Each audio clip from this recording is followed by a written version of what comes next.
কুর্মীর বিরুদ্ধে যাচ্ছে, তাহলে সিপিএম পুরো দলটাই কুর্মী বিরোধী হয়ে গেছে। কারণ ওদের যারা মুখ, তারা যদি কুর্মীর বিরোধিতা করে, তো তৃণমূলের রবীন টুডু জানেন না, বিরোধিতা করেছিল প্রথমে যে কুর্মীদেরকে এসটি হইতে দিব নাই, তার জন্য ওর বউ বীরবাহা সরেন টুডুকে আমরা কুলকুলে দিয়ে হারাই দেখাই দিয়েছিলাম নাকি, দেখাইছিলাম।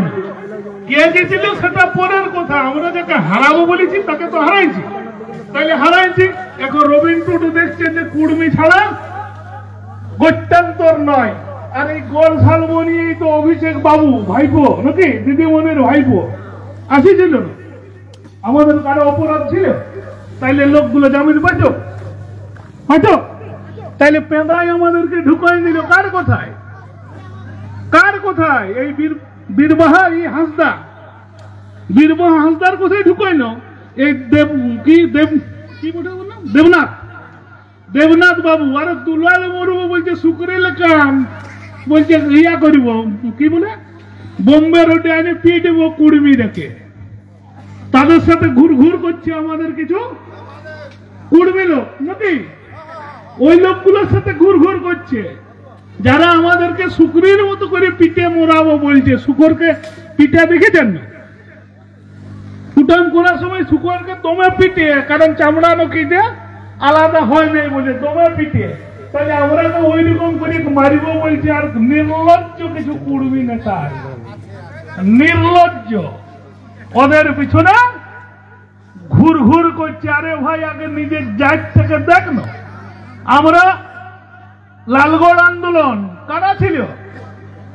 কুর্মী ছিল না, কি পাইছি আমরা? ছত্রধর মাহাতোর পিছনে পিছনে লড়াই আমিও ছিল, কি পাইলাম? কুর্মীরা পাইলাম কিছু? মাওবাদী আন্দোলনে কে মূল্য? কুর্মী। মূল্যকে কুর্মী, মূল্যকে কুর্মী, বিনিময়ে কি হলো? মমতা ব্যানার্জি হলো মুখ্যমন্ত্রী, হইল না? আর আমরা কিছু পাইলাম না। তো আমাদের লড়াইটা এবারে এতদিন দেশের জন্য, এতদিন মানে এলাকার জন্য, তো এইবার কুর্মীর একটু স্বার্থপর হইতে শিখুন, সেলফিশ হইতে শিখুন। এই স্বার্থপর হন, শুধু কুর্মীর জন্য লড়াই করুন। আমরা ঝাড়খণ্ডে আন্দোলন করেছিলাম, সেই ঝাড়খণ্ডে আন্দোলনে কুর্মী যতগুলা মরেছে, কোন সাঁওতাল মরে নাই অতগুলা, জানেন? সেই কুর্মীকে বলেছিল যে আলোক রাজ্য যদি আমরা পাই, তো প্রথম দাবি হচ্ছে, প্রথম অধিকার দিব কুর্মীকে। এখন শিবু সোরেনের বেটা, শিবু সোরেন তো এখন মস্তিষ্ক বিকৃত হয়ে গেছে, মানে কি বলে বার্ধক্যজনিত যে কারণটাই হয় সেইটি হয়ে গেছে, ভুলে গেছে। কিন্তু ইয়া কি বলছে? হেমন্ত সোরেন মুখ্যমন্ত্রী এবারও হয়েছে, বলছে আমরা কি অবস্থায় আছি, আদিবাসী লিস্টেড আদিবাসীরা আর কুর্মীরা আদিবাসী হইতে খুঁজছে। আরে ভাই আমরা আদিবাসী হইতে খুঁজি না, 10 সালের পরে এসেছে কুর্মীরা লয়, কুর্মীরা এখান থেকে ভুঁই ফোড় ওঠে। 65,000 বছরের পুরানো ডিএনএ কুর্মীর আছে। এই কুর্মী আদিবাসী আজও আছে, ছিল এবং থাকবে। আমরা বলছি সরকারি অনুমোদনটা চাই।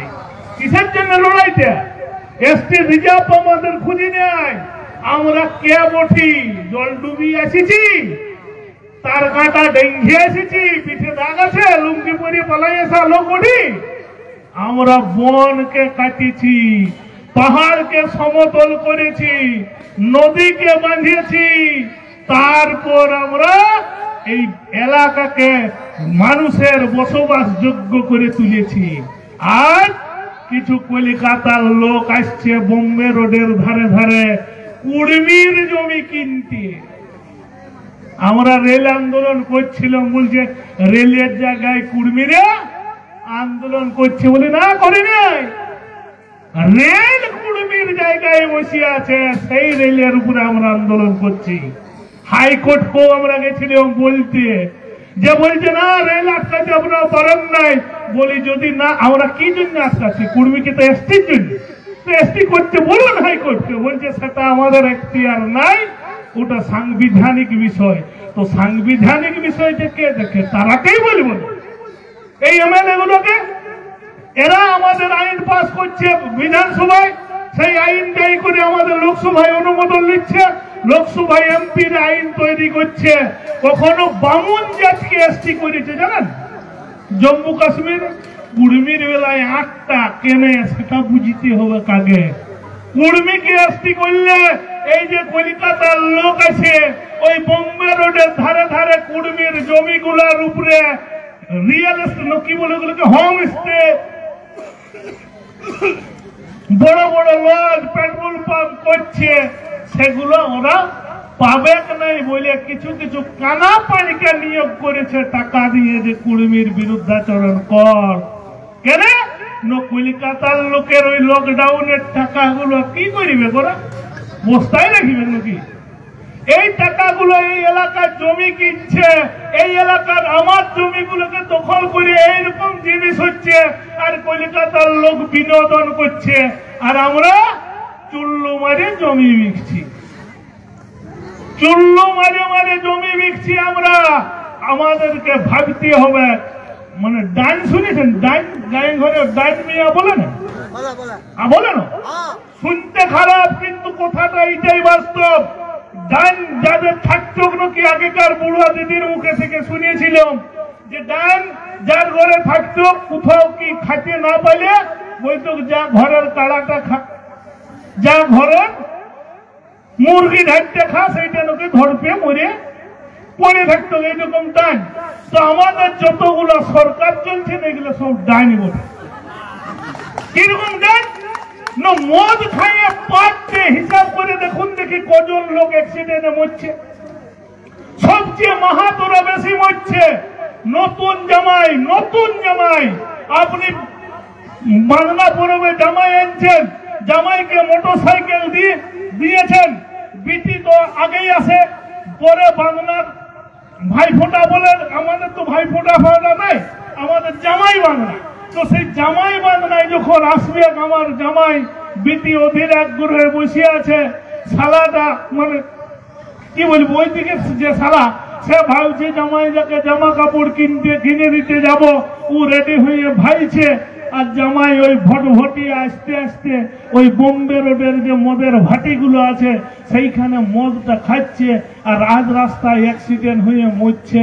আমার বিটিটার 6 মাস বিয়া হইল নাই, সেই 6 মাসের আগেই আমার বিটি হয়ে গেল বিধবা। আমার কাল হইল কি ওই মোটর সাইকেলটা দিয়া। তো এই যে হাজার হাজার মদের লাইসেন্স দিচ্ছে সরকার, তার বিনিময়ে কার প্রাণ যাচ্ছে? আমার আপনার ঘরের ছেলে মেয়েদের প্রাণ যাচ্ছে। অর্থাৎ নিজের ছাকে সরকার নাই খাচ্ছে। তাছাড়া মদ ভাটিগুলো লাইসেন্স পায় কি করে? এত জানছে তো সবাই। আমাদের কোনো দরকার নাই, আমাদের লক্ষ্মী ভান্ডার দরকার নাই, তোরা বন্ধ করে দে। আমরা যে পেট্রোলের উপরে ট্যাক্স দিই সেই ট্যাক্সের টাকাটা আমাদেরকে ফেরত দে। জঙ্গল মহলের যে কাঠের টাকাটা যাচ্ছে কলকাতায় ফ্লাইওভার করার জন্য আমরা দিব নাই। আমাদের এলাকার যে বালি যাচ্ছে এই বালি লক্ষ লক্ষ টাকার বিক্রি হচ্ছে, সরকারের কাছে চলে যাচ্ছে। অথচ আমি একটা 1,20,000 টাকায় মুখ্যমন্ত্রী আবাস যোজনায় ঘর পাচ্ছি। সেই ঘরটা হবে কি করে বন্ধু? 5,000 টাকা গাড়ি যদি বালি হয়, একটা ঘর করতে 3 গাড়ি মিনিমাম বালি লাগে। 75 আর 15 চলে গেল, কত হবে? 90 চলে গেল। তাইলে আর থাকে 30,000 টাকায়। 30,000 টাকায় ঢালাই হবে, কর্কেট হবে, এনভেস্টার হবে, প্লাস্টার হবে, কিচ্ছু হবে নাই। ওই টাকাটা না দিয়ে সরকার যদি বলতো আমি সত্যি পাকা ছাদ দিব প্রত্যেকটা মানুষকে, তো সরকার ঘরগুলো করে দেখ বিডিও সাহেব নারায়ণ থেকে। তাছাড়া এই বালি গাড়িগুলো ফিরিয়ে দিয়ে যায়, কিন্তু তো সরকারের 1,20,000 ফিরে দিতে পারছে। বালিটা ফিরে দিতে পারবে না সরকার? কি একজন লোককে ঘর দিয়েছে, বালি দিয়ে যাবে তো? দিয়া যাবে। তাইলে এইগুলা দাদা ওরা দিবে না, এই টাকাটা লুটিবার ব্যবস্থা হয়েছে জানেন? জানেন কাল আমার ঘর গেছিল ইলেকট্রিক ডিপার্টমেন্ট, বলছে আপনার এত টাকা ইলেকট্রিকের বিল বাকি আছে, আপনার কাটিয়ে দেব পরশুদিন।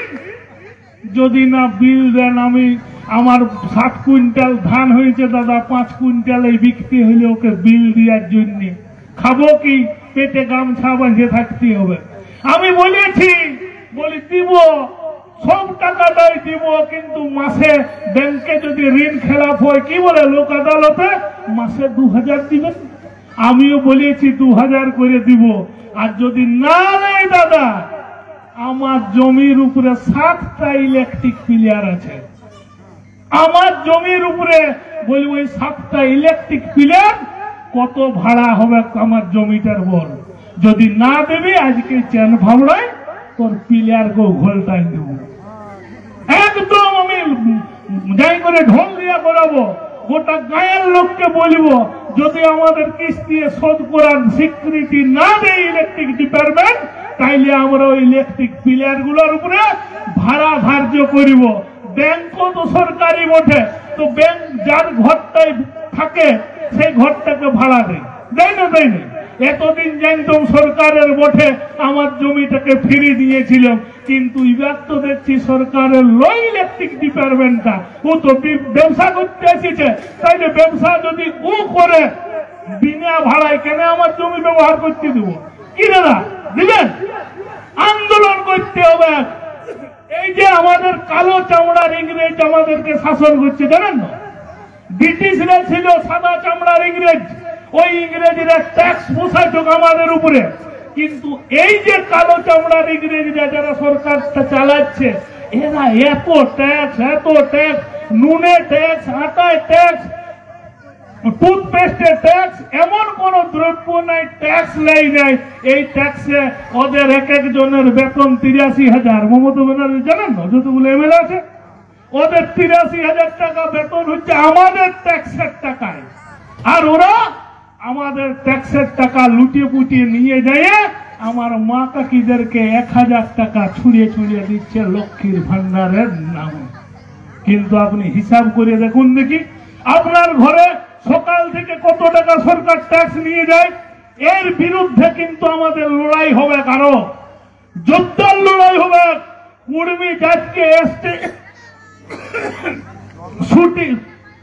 সূচিতে আনার জন্য আমরা যেমন লড়াইটা শুরু করেছি, আপনারা জানেন আমি ব্যক্তিগতভাবে 2004 সাল থেকে লড়াইয়ে আছি। 14 সাল থেকে একদম লাগাতার লড়াইটা চলছে আমাদের অজিত প্রসাদ মাহাতোর নেতৃত্বে।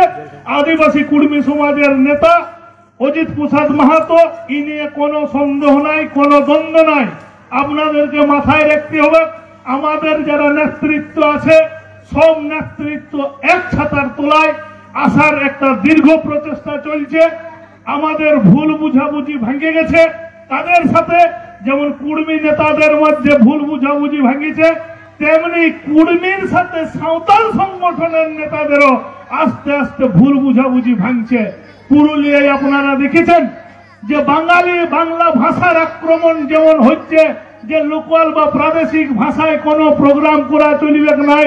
পুরুলিয়ায় বই মেলায় বলেছিল, সেই বই মেলায় কুর্মীরা সাঁওতালরা একসাথে আন্দোলন করেছে যে কুর্মিয়ালি ভাষায় ওইখানে মানে প্রোগ্রাম করতে হবে, সাঁওতালি ভাষায় প্রোগ্রাম করতে হবে, আঞ্চলিক ভাষায় প্রোগ্রাম করতে হবে। সেগুলো ওইখানে লড়াইটা একসাথে হচ্ছে। এই একসাথে লড়াই আমাদের এই সূচনাটা তৈরি হয়েছে।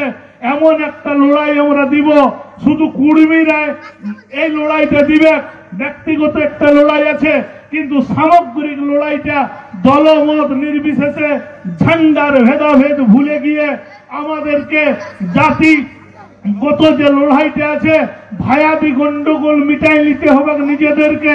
একটা গায়ে এক ডাকে, যে ডাকটা অজিত প্রসাদ মাহাতো আগামী 6 তারিখে দিবে, 6 ফেব্রুয়ারি, সেই ডাকে আমরা যাতে সাড়া দিয়ে লড়াই অংশগ্রহণ করতে পারি, এই আবেদন, এই নিবেদন রেখে সবাইকে আরেকবার গড় নমস্কার।